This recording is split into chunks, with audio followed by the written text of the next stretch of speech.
Hello students, today we start with sowing of seeds. In previous video, we read the preparation of soil and different plugging tools. So we start with sowing. It is the most important step for crop production यानी crop production के लिए sowing यानी बीजों को बोना बहुत important है. The process of putting seeds into the soil is called sowing. Sowing हम किसको कहते हैं?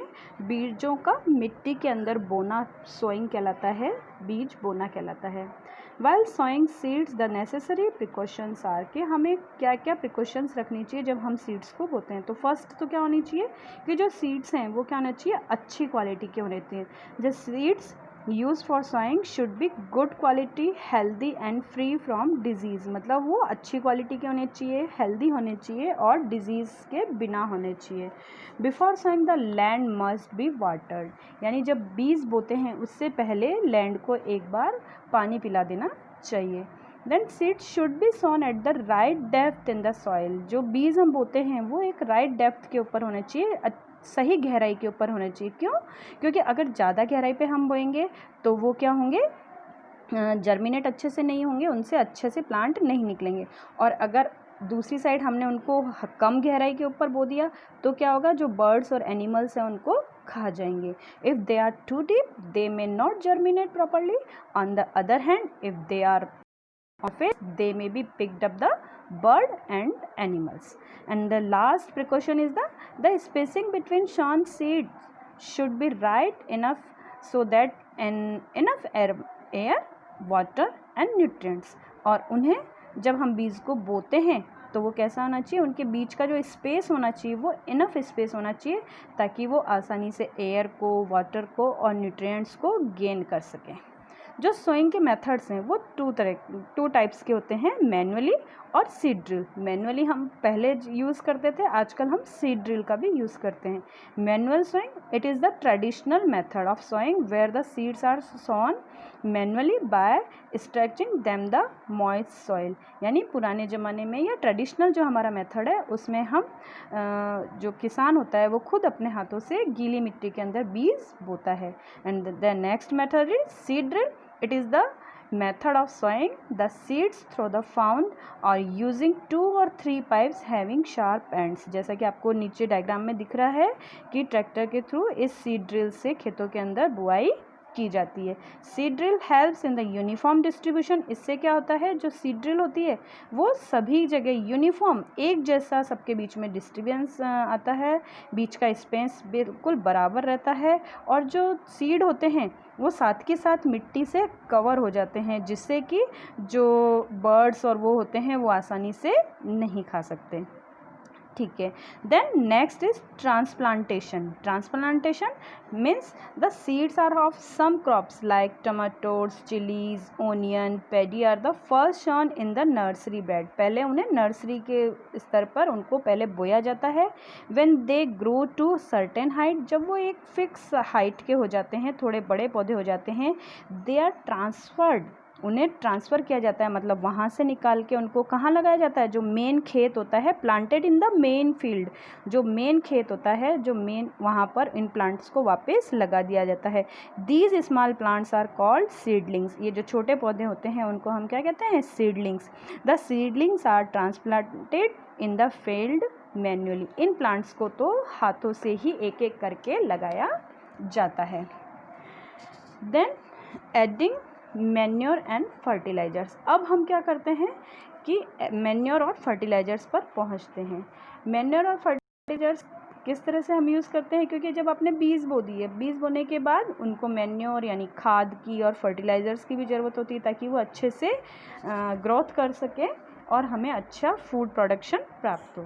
All these plants get their nutrients from the soil. Repeated cultivation of crops make the soil deficient in minerals. कई बार क्या होता है कि हम जो बार बार एक ही जैसी फसल बोते हैं उससे भी सॉइल के अंदर क्या होता है? मिनरल्स की कमी हो जाती है, डेफिशिएंसी हो जाती है. So farmer add manure and fertiliser. इसलिए किसान क्या करता है?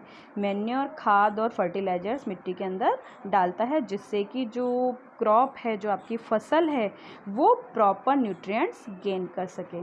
The substance which are added to the soil in the form of nutrients from the healthy growth of plants are called manure और fertilizers। यानी manure और fertilizers किसे कहते हैं? ऐसे substance जो कि मिट्टी के अंदर ऐड किए जाते हैं, जिसके अंदर क्या होते हैं? न्यूट्रिएंट्स होते हैं, और जो आपकी जो फसल है और जो प्लांट्स हैं उनको हेल्दी बनाते हैं, उनकी ग्रोथ को हेल्दी करते हैं, वो क्या कहलाते हैं? Manure and fertilizers. अब मैन्योर और फर्टिलाइज़र्स दोनों अलग अलग टाइप्स के होते हैं, तो अपन इनको देखते हैं कि व्हाट इज़ द मैन्योर। तो मैन्योर कहते हैं they are decayed organic substances obtained from the decomposition of plant and animals waste by action of microbes।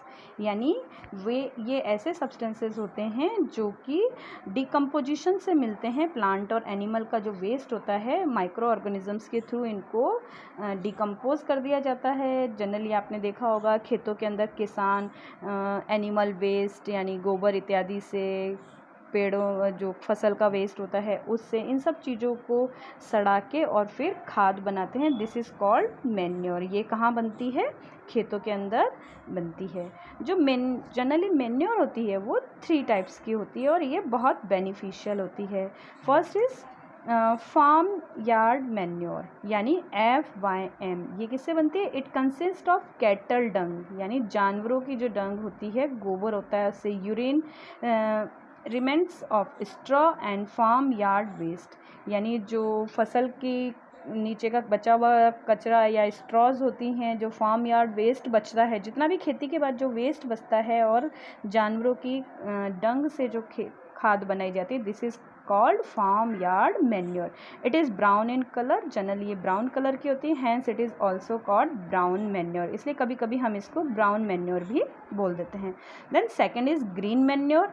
It consist of green plants which are plugged along with soil. ये किससे बनती है? Green plant से, जो कि खेती के अंदर या आपके मिट्टी के अंदर बोए जाते हैं या उगाए जाते हैं। Generally quick growing leguminous plants are used as green manure. Generally हम किसको यूज़ करते हैं? लेग्यूमिनस प्लांट्स को किस में यूज़ करते हैं? ग्रीन मैन्योर के पार्ट में हम उनको मानते हैं। Then third is compost. It is a manure obtained by the decomposition of dead plants and animal waste. ये कंपोस्ट किससे बनती है? ये भी डेड प्लांट्स, जो मरे हुए प्लांट्स हैं या जो वेस्ट प्लांट्स हो जाते हैं एंड एनिमल वेस्ट होती है, उनसे क्या बनाई जाती है? कंपोस्ट। इसी के साथ साथ एक और आती है वर्मी कंपोस्ट। वर्मी कंपोस्ट भी होती है, जिसके अंदर कंपोस्ट के साथ साथ हम उसके अंदर रेड वॉर्म्स को यानी केंचुओं को यूज़ किया जाता है, जिसे हम सामान्य भाषा में केंचुओं की खाद या वर्मी कंपोस्ट के नाम से भी जानते हैं। अब क्वेश्चन आता है कि हमें कंपोस्ट और मैन्योर्स क्यों यूज़ करने चाहिए, हमें इसके क्या फ़ायदे हैं।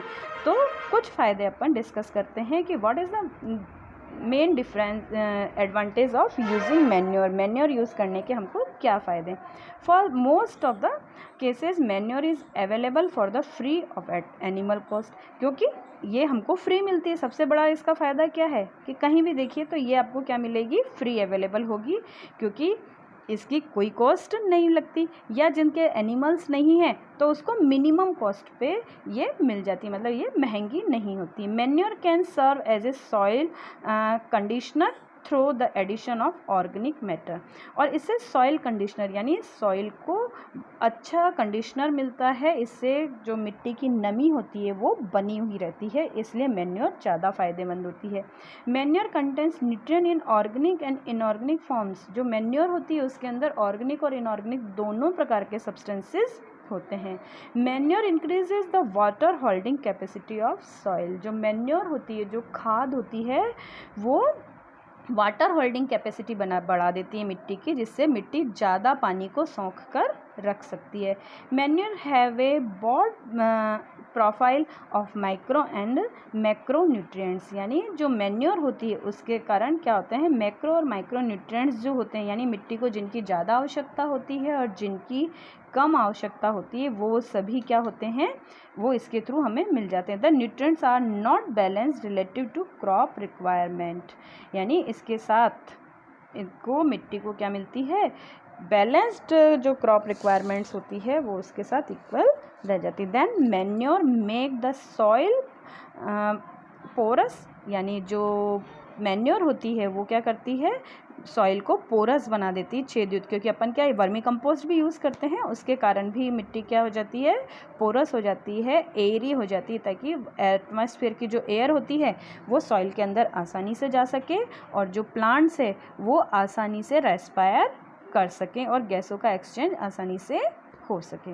Then second is fertilizers. Fertilizers आपने नाम सुने होंगे, अलग अलग, यूरिया, कंपोस्ट और ammonium nitrate, these are the examples of fertilizers. ये कहाँ बनते हैं, फैक्ट्रीज के अंदर। These are chemical substances which are rich in particular nutrient.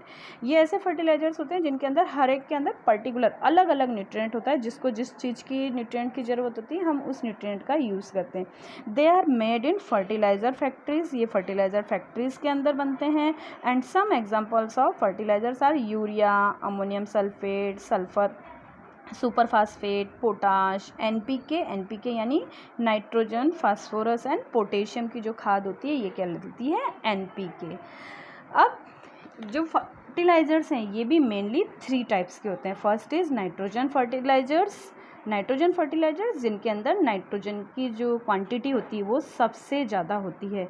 These are added for promoting plant growth. इनसे क्या होती है, जो प्लांट की ग्रोथ होती है वो सबसे ज़्यादा होती है। And for increasing the fertility of soil, और इसके साथ साथ सॉइल की फर्टिलिटी भी बढ़ती है। एग्जाम्पल है urea, ammonium nitrate and ammonium sulphate. ये अगर हम खेत के अंदर डालते हैं तो हमारी सॉइल की जो ग्रोथ है वो भी, फर्टिलिटी भी बढ़ती है और प्लांट ग्रोथ भी बढ़ती है। Second is phosphatic fertilizers. Phosphatic fertilizers they have phosphorus in chief content, यानी इनके अंदर जो होता है फॉस्फेट, वो फास्फोरस वो सबसे ज़्यादा होता है। और इसके साथ इससे क्या फ़ायदा होता है कि जो मिट्टी का अपना प्लांट ग्रोथ होती है वो ज़्यादा बढ़ती है। Examples ammonium phosphate, ammonium hydrogen phosphate, single super phosphate etceteras are the main examples of phosphatic fertilisers. Then next is potash fertilisers. Potash fertilisers के अंदर, इसके अंदर पोटेशियम सबसे ज़्यादा मिलता है। और इससे क्या, इसके एग्जांपल्स क्या हैं, potassium sulphate, potassium nitrate are the potash fertilizers. मतलब ये सभी जो फर्टिलाइजर्स होते हैं ये हमारी सॉइल की फर्टिलिटी बढ़ाते हैं और साथ में प्लांट ग्रोथ को भी बढ़ाते हैं। अब आपने देखा कि दोनों में, मैन्योर में भी यही सब चीज़ें थी और फर्टिलाइजर्स में भी थी, तो फिर हम मैन्योर ही क्यों नहीं यूज़ करते या हम केवल फर्टिलाइजर्स ही क्यों नहीं यूज़ करते, दोनों में डिफरेंस क्या है? तो we discuss about the difference between manure and fertilizers. तो फर्स्ट डिफरेंस है मैन्योर का। Manure is a natural organic substance, क्योंकि आपको पता है कि जो मैन्योर है वो नेचुरल ऑर्गेनिक सब्सटेंसेस है, जबकि जो फर्टिलाइजर्स है वो क्या है, इनऑर्गेनिक सब्सटेंसेस है। सेकंड मेन इम्पॉर्टेंट आता है कि मैन्योर खेतों में बनाई जाती है। Manure can be prepared in the field but is the fertiliser prepared in factories. So ये सबसे बड़ा डिफरेंस हो गया। Then next is manure provide a lot of humus to the soil. जो मैन्योर होती है वो बहुत ह्यूमस सॉइल को प्रोवाइड कराती है, जबकि जो फर्टिलाइजर होते हैं they do not provide any humus. वो किसी भी प्रकार की जो ह्यूमस है वो सॉइल को प्रोवाइड नहीं कराते हैं। फिर इसके साथ साथ आते हैं कि जो मैन्योर्स होते हैं वो क्या करते हैं, सॉइल को कंसिडरेबली इन मोशन के अंदर न्यूट्रिएंट कंटेंट को प्रोवाइड कराते हैं सॉइल को and create difficulties for accrue applications, और अपनी एप्लीकेशंस को जो करते हैं उसके अंदर डिफ़िकल्टीज़ करते हैं। जबकि जो फर्टिलाइज़र्स होते हैं वो nutrient content of fertilizers is standardize and constant, और जबकि जो फर्टिलाइज़र हम डालते हैं उसके अंदर जो भी न्यूट्रिएंट हमको चाहिए होता है वो स्टैंडर्ड होता है, फिक्स क्वांटिटी के अंदर होता है। जबकि खाद के अंदर क्या होता है, वो फिक्स क्वांटिटी के अंदर नहीं होता, उसके अंदर सभी चीज़ें एक जैसी होती हैं। हमको पर्टिकुलर अगर कोई न्यूट्रिएंट चाहिए तो वो चीज़ हम मैन्योर के अंदर नहीं कर सकते, जबकि फर्टिलाइज़र्स के अंदर हमको जो चीज़ चाहिए चाहिए, जैसे पोटाश चाहिए या फास्फोरस चाहिए या नाइट्रोजन चाहिए, तो हम वही खाद डालेंगे। लेकिन मैन्योर के अंदर हर चीज़ इक्वल क्वांटिटी के अंदर होती है, तो इससे क्या होता है, इम्बैलेंस हो सकता है मिट्टी के अंदर।